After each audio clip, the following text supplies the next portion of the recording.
We will now move on to the next Chai Pakoda Adda with Lorenza Pieri, who will be reading from her novel, The Garden of Monsters. And Trisha Niyogi has graciously stayed on to moderate this session as well. Lorenza has worked in publishing for 15 years. In 2014, she moved to the United States, where she works as an author, journalist, and literary translator. Her second book, The Garden of Monsters, was selected for the Strega Prize and appeared in English in 2020. And it is a finalist at the Italian Prose in Translation Award, IPTA. Thank you, Lorenza, for joining us today. Trisha will join back pretty soon, but are you excited to read from your book? First of all, thanks to everybody, and thanks for inviting me. I was thinking, waking up this morning, it's just 8:30 now, 8:45 in the United States, and I was thinking that it was amazing that I could be with you in New Delhi, just going down the stairs and joining my computer. And well, as per The Garden of Monster, I don't know if Trisha had prepared something to say about the book, but basically, as we are gonna read from these, it's a story I wrote about that is set in Italy, in the countryside of Tuscany between the end of the 80s and the beginning of the 90s. And it's a story of two families and the intertwined stories among the character of these two different families. One is the family coming from the countryside, so they are farmers, breeders of horses. And the other family is a wealthy family coming from the capital, from Rome, and they start going there at the beginning for tourism, but and they buy a house, and the two men of the families become also partners in a business together, and the people of the family are having different relationships among them, because one of the girls, the girl of the countryside family, falls in love with the girl of the Roman and wealthy family. So there are different patterns and sets of relationships between all these people. And in the foreground, I would say, but it's a very important part of the novel. There is the story of an artist whose name is Nikki Desenfol, and she's actually a true character, or not. She's a real artist, a person who has lived there in this period, and where she built. It took her 20 years. She built a very big garden of sculptures, a little bit inspired by the big gardens that Gaudí built in Barcelona. It's an enormous hill full with 22 statues that represents the figures of the tarots. And each of these statues, some of them are so big, and one of them was so big that was her house. She has lived for many years inside the statue of the Empress, and which is one of the main cards of the tarot deck. And this enormous garden, the people of the village in the countryside could see this garden growing up year after year, and at the beginning they did not even understand what it was. They didn't understand that was an artistic creation. They just saw this strange figure first made in concrete before becoming colored and full of mirrors, and they were calling them the monsters. They didn't recognize the figures of the tarots, and so so that's why the Garden of Monsters. And I made up a story letting one of my main characters, Anna Maria, who is actually the girl of the farmer's family, meet the artist, and she has, of course, a lot of a big impact on her, because Niki de Saint-Phal was a feminist, an artist, a very strong woman with strong willing, and in some way she becomes her mentor. She teaches her a lot of things, among those the freedom of being what you want to be, and I think this is one of the main things that made my novel I think interesting, because of this relationship between a real figure of our artistic, contemporary artistic environment, and this character, this fiction character, and something happened. I think we have Trisha now back on, and now we'll proceed with the reading. I'll leave it to Trisha to conduct it. Thank you, Lorenza, for sharing thoughts about the book. Thank you very much, and thank you for the introduction. So I was about to ask you to introduce certain characters, and since you've given the introduction, it makes it easier for me. So I'll start with a question. We will intersperse our reading between the questions, or we'll actually intersperse the questions between the reading. So my first question to you is then, one of the main characters in your book, as you've mentioned, is Niki de Saint-Phal. The protagonist is a 15-year-old girl, Anna Maria. While the former is obviously a towering figure of feminism and emancipation, what is Anna Maria's role in the plot? Was she able to break the glass ceiling? Well, thank you for this interesting question. Of course, Niki de Saint-Phal is represents, as you said, emancipation and feminism, and she is an empowered woman. She was actually in life. We have to keep in mind that she was, even if she had suffered of big traumas in her life, she was still coming from a very wealthy family who gave her a very strong education. She could attend private school. She had lived all her childhood between France, Castle in France, and Manhattan, and she had she belonged to the high society, and she had the opportunity to travel, to she spoke two languages. She didn't have money problems, so she could live without working. And when she was very young, she got married, and she went to Europe with her first husband, and they were having this privileged life of artists, American artists, going to Europe at the beginning of the last century. So in some way, we could say that she was raised in a ground that was in some way already filled with empowerment, or she had the means to be an empowered woman. While Anna Maria, this 15-year-old girl coming from the countryside, comes from a very different environment. She represents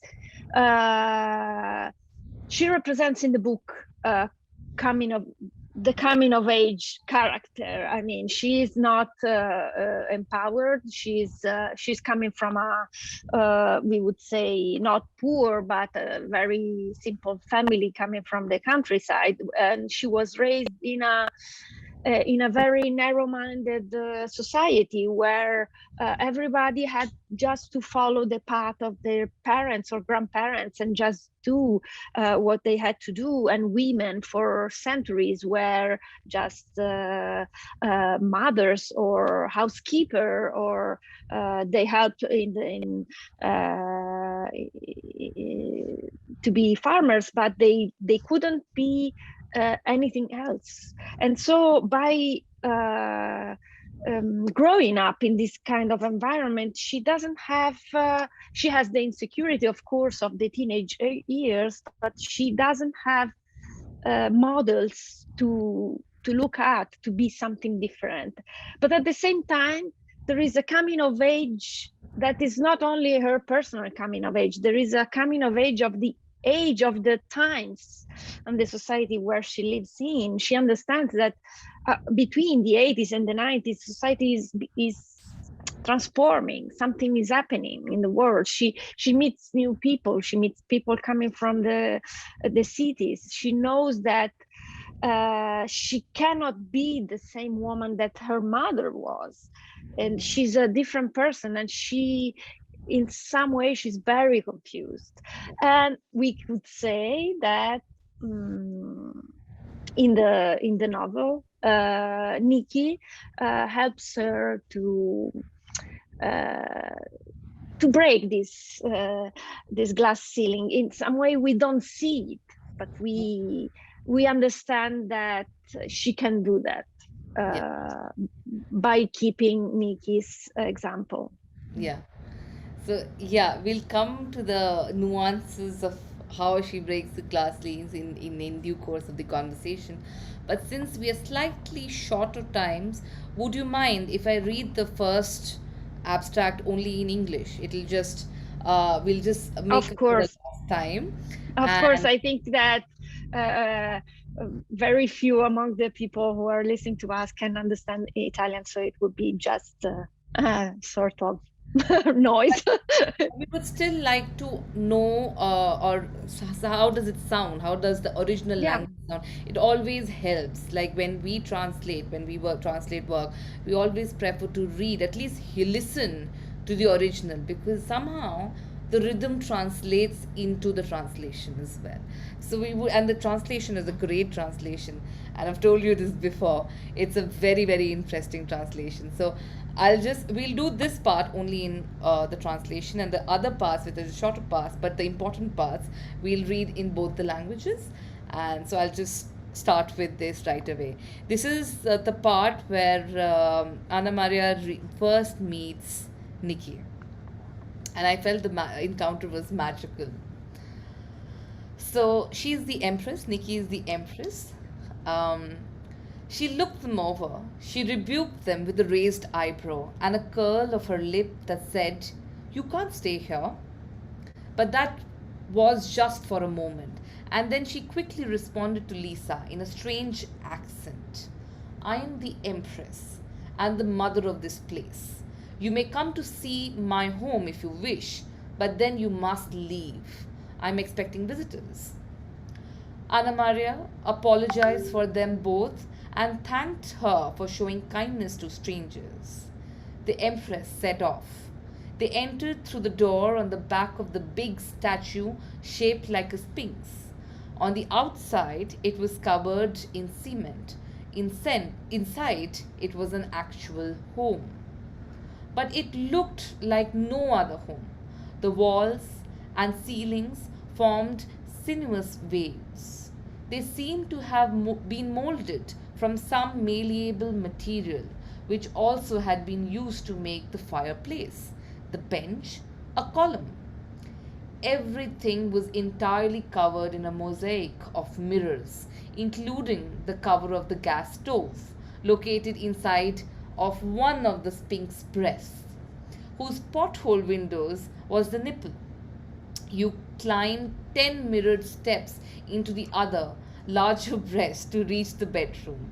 The bathroom, a small grotto built in the round, held a red bathtub bordered in blue majolica tiles that joined together, climbing to form a massive vertical snake.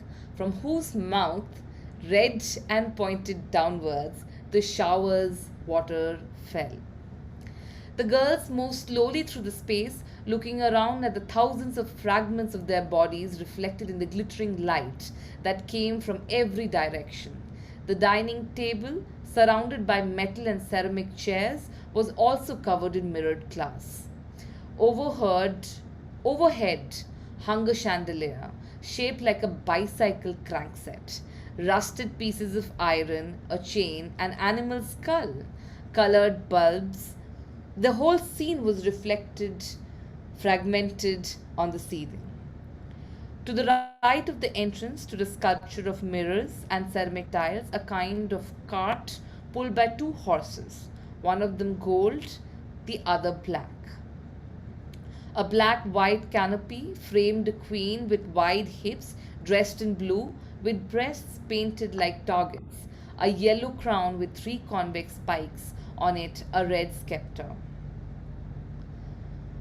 This represents the chariot, the seventh card of the tarot, said the Empress. Is the card of triumph over your enemies, the card of victory. But it also warns you that you must be careful, because it is precisely in the moment of triumph that one becomes come on dit vulnerable. Did I get it right? It's French. Comme on dit, vulnérable? Okay, done. Uh, vulnerable, Lisa translated. Exactly. Do you speak French? A little. May you? Can you read Et that? toi, petite? She said, turning to Anna Maria. No, she doesn't, Lisa answered. She speaks the language of the Maremma. Anna Maria felt her cheeks flush. Then she broke in. I'm Giovanna's cousin. Excuse us again for bothering you. Ah, Giovanna. Without her, I'd be lost. What a marvelous woman. I didn't know she had a cousin who was an art lover. We don't see each other very often. Pardon me for asking, but do you live in here all the time? Stop apologizing so much. It's not right for girls to always be apologizing. You're right. Sorry. All three of them started laughing. Anna Maria was purple. Yes, I live in here all the time. It's my refuge, my enchanted house. But isn't it a little, strange? It's the only way I can track the growth of my creations. It's a little cold in winter, but it's a womb. And then someone always comes along and finds me. There are many of us working here. But the light, all the reflections, doesn't it ever make you dizzy? I have other problems with my head, but it's not the mirrors that bother me.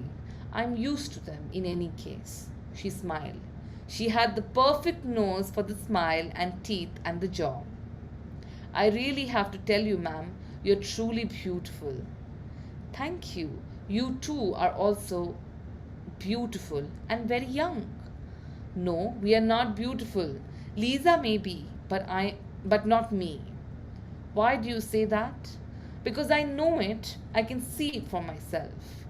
The artist made them sit down. It's not at all true that you are ugly. People have so many bêtises in their heads at your age, but at my age, I can tell you with certainty, beauty can be helpful. But it does not shield you from pain, and that also holds true for art. My feminist performances were probably well received because I was beautiful.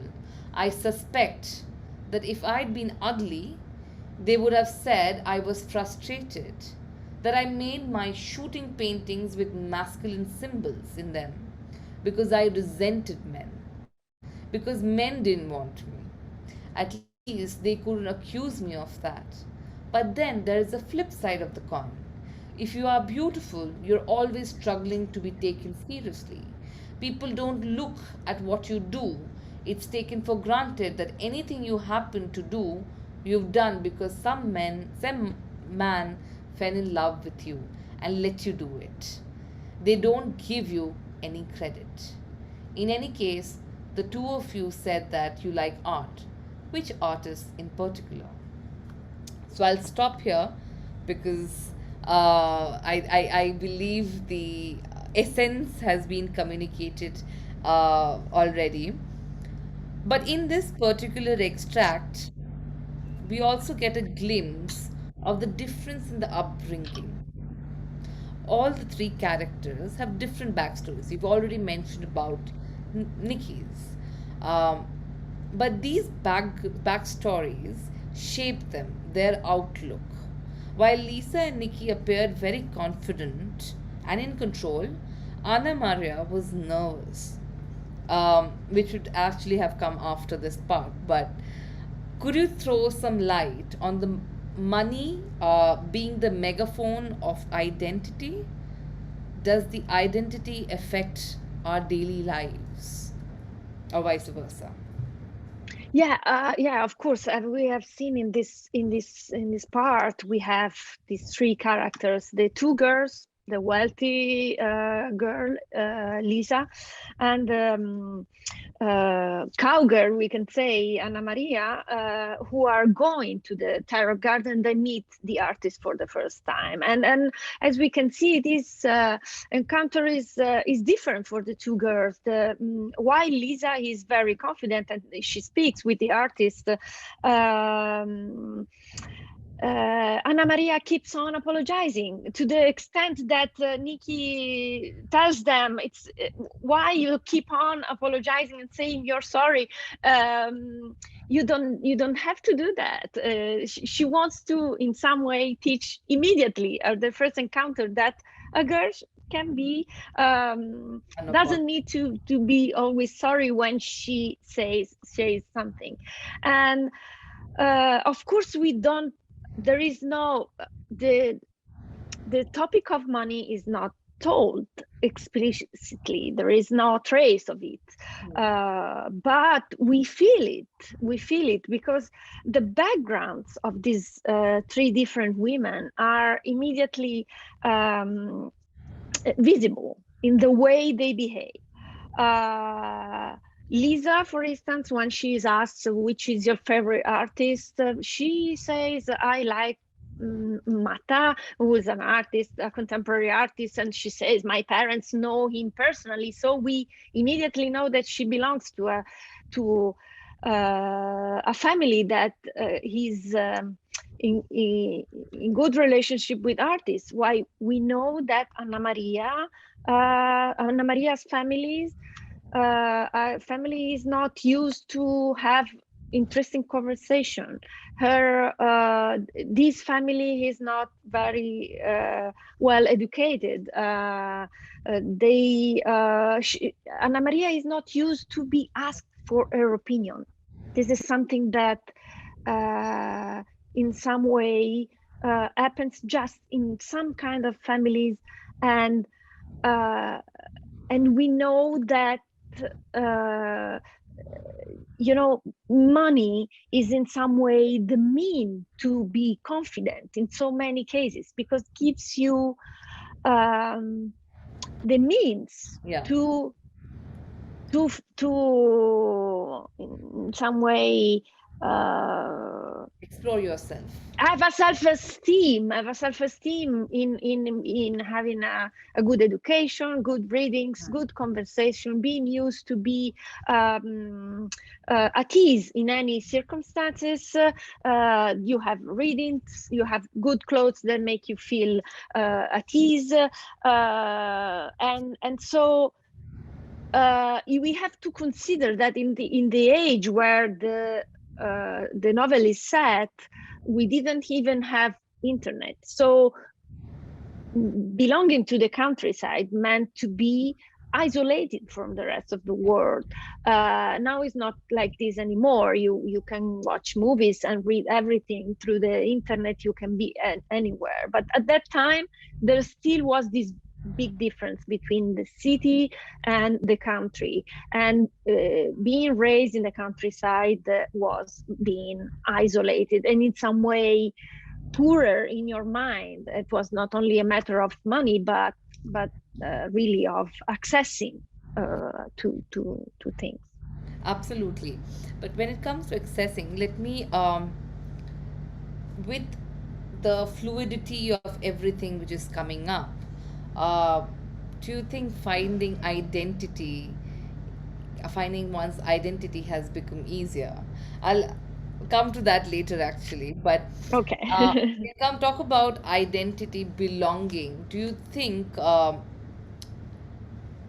in this novel, The Garden of Monsters, where you fictionalize the life of a great artist, where do you think she belonged? You've told us the story of Nikki, but where do you think she belonged? And how did you portray her longing? Because I strongly believe that in our belonging, there are our deepest longings as well. And that's where we realize our longings. So, where do you think she belonged to, and how did you portray her longing? Do you think you succeeded in doing justice to the story? I surely think you did, but it's a writer's prerogative that I would like to know. I thank you very much for this question, which is very interesting, especially for the idea that you put on this, that the deepest longings, our belongings, realize in some way our deepest longings. And in case of Nikki, of course, first of all, I had to deal with a delicate matter, because she's a true person. She had her life, and she had her problems. I had to study a lot in some way. I couldn't feel free like I did with other characters to make up their longings, their wills, their desires. And so I wanted to stick to the truth and to the reality. And in her case, I think that coming from this rich and wealthy family, as I told, and but at the same time having this, I don't know if I had the time to mention it, but she had a terrible experience with her father, because when she was just 12, he abused her, and that happened just one time, but it was enough for her to be traumatized forever. And since then, she tried to cancel this episode, but that remained inside her, and that brought her to have a lot of mental problems. And she had a great nervous breakdown when she was just 23, and then she was recovered in a clinic, and she had to make electroshock, and she was diagnosed as schizophrenia. So it was a very complicated situation, and she could come out of this just that's what she said, becoming an artist. So I think that her way to find her path and to find her longings was to break the belonging to the other, the life she belonged to before. So she had to, in some way, she needed not to belong to anyone anymore to realize her deepest longing, that was to be free. So she had to break, she didn't have to belong to her family. That meant not only her original family, but to her actual family. Actually, she separated from her husband to go to Paris and become an artist, and she had to in some way abandon her children. So she had before to free all the chain and hold the idea of belonging to a family, to a person, to a society, and then she could break it, and she found her way to belong to art. That meant belonging to a real self, and that was the only way she could follow her longings. Yeah. Belonging to art to achieve a longing for freedom, perhaps very succinctly put. But as a creative person, you as a creative person, an author, how did you define your sense of belonging in this book and other books, other works of yours? Did it inspire you to write and create a style of your own? Did it affect your choices of characters and the situations that you visioned? Uh, yes, definitely. I think that the sense of belonging is a crucial theme for my novels, not only for this one, but for the other one too. It's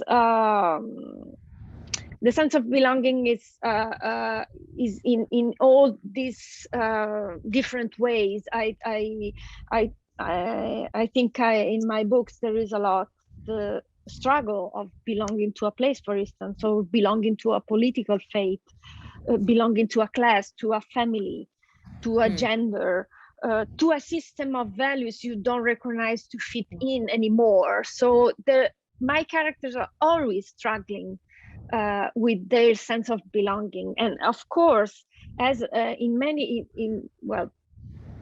I could say in both of the cases, because I wrote basically two novels, and I deal with a lot of teenage character, and so the coming of age is really a moment when you struggle with this sense of belonging, because you don't belong anymore to childhood, at the same time you don't belong to adulthood. Yeah. And in that delicate and vulnerable part of your life is the one you have to find your identity. And I think that it's truly an important and basic theme in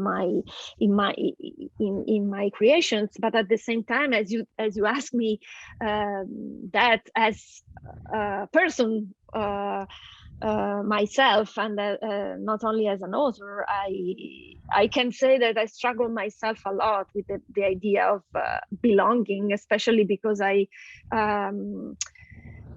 moved a lot in my life, and then especially now that I live in the United States in 7 years, my personal idea of with the belonging to a place, a country, or is a constant struggle. I couldn't find a place where now I can say, well, this is my home, and I belong to this place. It's always, I think that I'm still struggling with the idea of and I think that not belonging to any country is my country. No, it's like what I feel is fiction is a country of its own. So perhaps you belong to the fiction, the word, to the country of fiction. Maybe Yeah, that's one of the things. that's also a wonderful definition, and I think yes, maybe fiction is my home, and it's a home where I can feel at ease to fit in every moment differently, and because I can of course use imagination to build up what doesn't exist. Absolutely. Quite inspiring. But when we're talking about identity, I wanted to go to the area in the book where you actually threw light on the class identity. We are aware that many writers have penned what is in effect an obituary to the concept of caste and the rise of individualization of the modern society. Skipped and I've gone to the before reading the second extract. I thought this is more relevant, so I'd come to the second last question.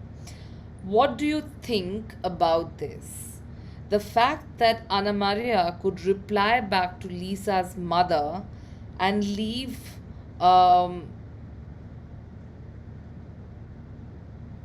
Okay, so when so I'm going to rephrase it again.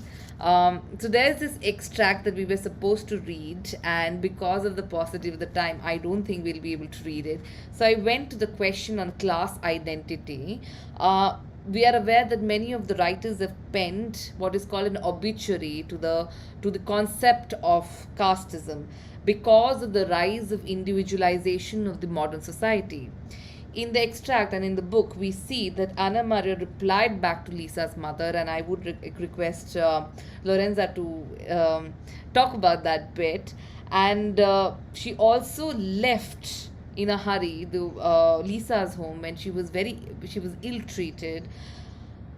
Does that picture somehow prescribe to the idea of the death of the class? Because I'm still yet to figure it out, because in India it's different. It's different over there. Uh, that's why I'm trying to understand what is your view. Yeah, in that part, well, we see that in all the book is talking about that, about this tentative that has been made, especially during those years, to try to eliminate this idea that the society was divided in class and that they couldn't stay mix up. And then, but we then realized that it was a kind of tentative, a wishful thinking, but something that really didn't happen. Well, these two very different family, all of a sudden they intertwine in some way. The two men becomes partners in a business, in a restaurant. The wealthy woman becomes the lover, the mistress of the cowboy. The two girls in some way have a relationship. The wealthy woman is trying to invite the girl to join their family and to have a true relationship with her,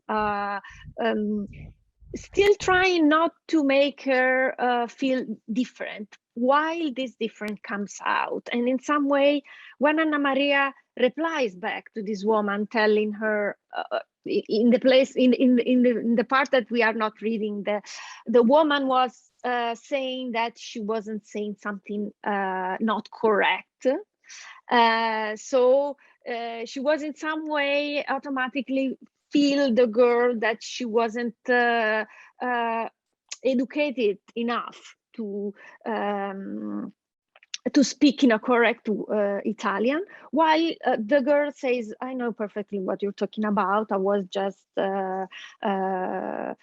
just talking freely, but I know what you mean. I know that I'm doing good school too in order to understand what you're saying to me." And this reply is a kind of a revengeful response of Anna Maria to those who wanted to demonstrate their superiority. But at the same time, it was true that in that precise moment of our contemporary history, it was maybe the first time where the differences among classes were the narrowest possible. Because after Second World War, Italian society, with the public education, with the TV and radio and newspaper, everybody was reading, everybody was able to participate to the cultural society, everybody was in some way, also the wellness and economic growth was spread out. And so the modern society has done a lot to smooth out all these differences, while in that time also there were political situations that made possible to dream that there were no differences anymore. While going on with the times, this difference unfortunately came back, especially now. I think that yes, of course we are not anymore at the level of differences of society that we had in in the last centuries, but they are strengthening again the economic differences. And this, I feel, in the United States is still even stronger than in Italy. But still, the economic divide exists and the classes still exist. And this struggle to be equal is still on. It's still a thing that we need to fight. So it's not, I don't completely agree with that. But let's come to the man woman relationship that you've portrayed in the book as well. And with this, I would like you to read the part. I think John had turned. And then we'll have one last question before we open to the audience for their questions. Please do type in your questions if you have any. Again, so the name of the book is The Garden of Monsters. Just for everybody, the audience who've just not registered it, it's called The Garden of Monsters. It's also available on Amazon.in, so you can get a copy of your book. So, yeah. Do I read in Italian? Do you want me to read it?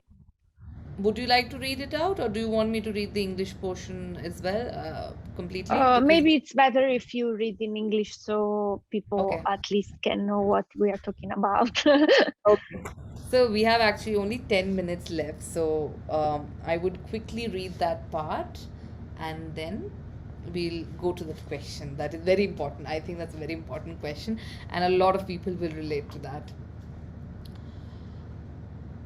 John had turned up at the dinner with dirty hair, his fingers black and yellow from the workshop and from cigarettes. He wore a blue shirt covered in stains that exuded the smell of smoke from the coal that he stole from the church across the atelier.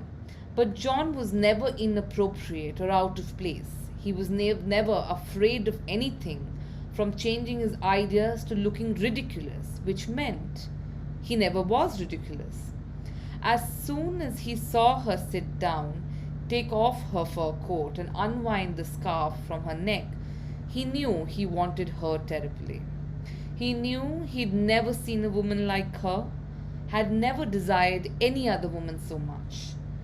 That entire meal, he never took his eyes off her, even for one moment, not even to turn to the waiter or to light a cigarette. He ate ravenously, and he looked at her as she talked, as she smoked, as she reached to stroke her hair. She was never still.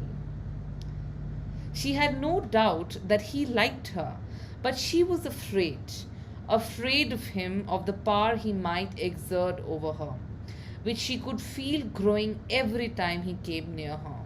She was afraid because she was newly separated, and she didn't want to end up in another dependent relationship. But her greatest fear at that moment was that the look that lit up his face as he gazed at her might suddenly burn out.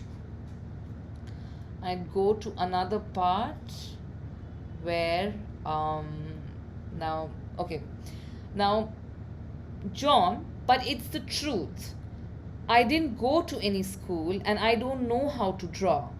He told her the most important thing she would ever hear in her life. As she listened, she sensed something powerful in her voice, and a thought came to her. John's words were not compliments. They expressed his genuine desire to encourage her, not to obey expectations, not to betray herself. He was the first man, perhaps the first human being, who had invited her with all his force to totally believe in what she felt she was. He said to her, "Nikki, you don't have to know how to draw. You have to know how to dream. And that you know excellently how to do it. Dreams are everything. Technique isn't nothing, but technique can be learned. You are an artist." And he was saying this as he stamped out his cigarette butt in the buttered dish, creating an amalgam of blackish ashes in the melted fat. Okay. Now, Now I read in Italian? You want yes. me? Ok. John si era presentato alla cena con i capelli sporchi, le dita nere e gialle da officina e sigarette. Portava una camicia blu piena di macchie da cui promanava l'odore del fuoco, fatto con il carbone rubato dalla chiesa di fronte all'atelier. Ma Jean non era mai inopportuno o fuori luogo. Non aveva mai paura di niente, di cambiare idea o di sembrare ridicolo, quindi non era mai ridicolo. Appena la vide sedersi, togliersi la pellicetta e srotolarsi dal collo la sciarpa, seppe di volerla tantissimo, di non avere mai visto una donna così, desiderato nessun'altra così tanto.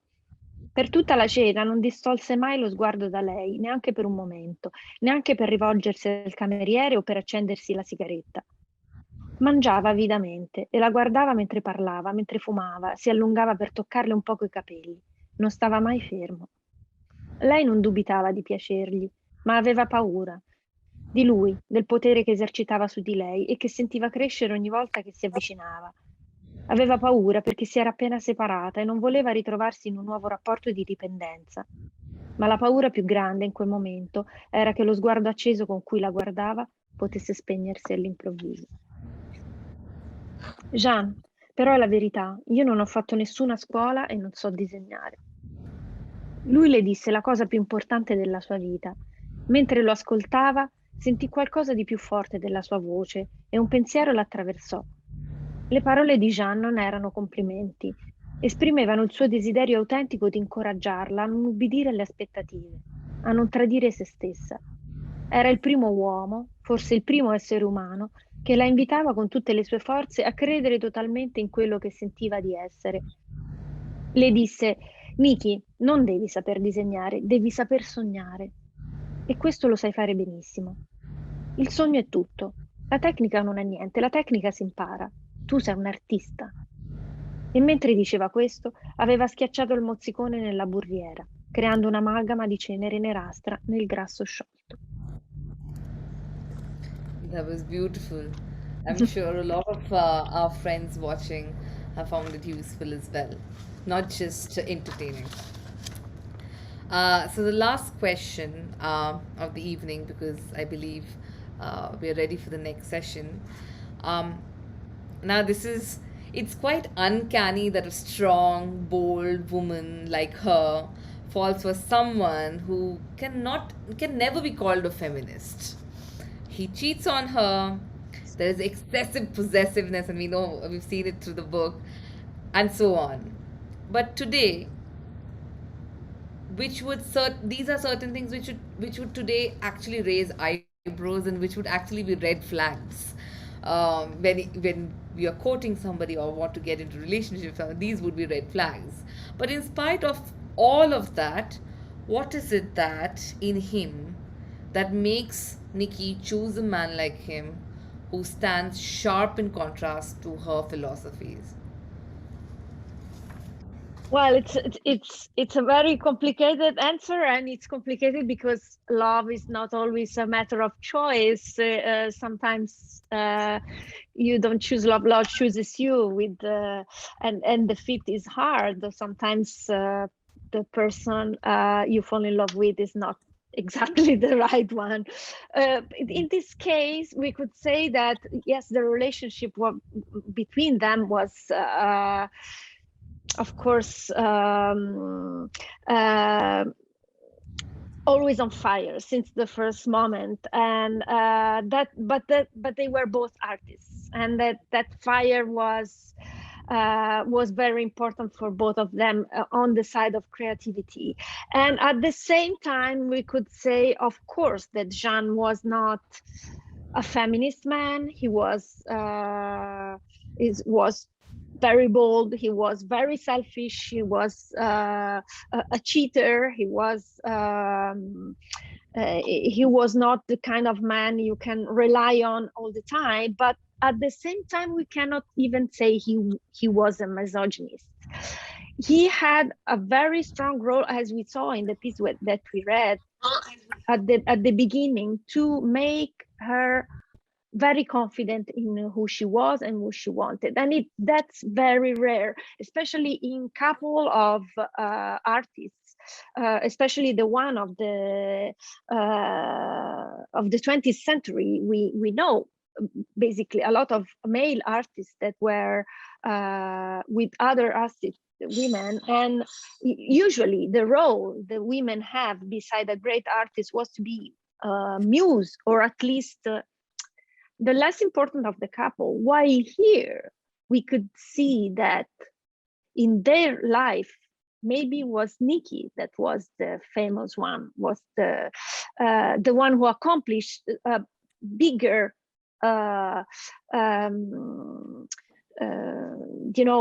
this sculpture garden. I think is the biggest one a woman has never achieved. So he was very, very helpful in this. He never let her down. He even in building the garden, or the Tarot garden in Tuscany, he had a great role, not only of support. He helped her by doing part of the job, by being beside her when she needed help and work, and I think that is in some way a very rare and precious thing, because in a man, when a woman becomes too ambitious, not always is something that is acceptable. And Jean was different in this.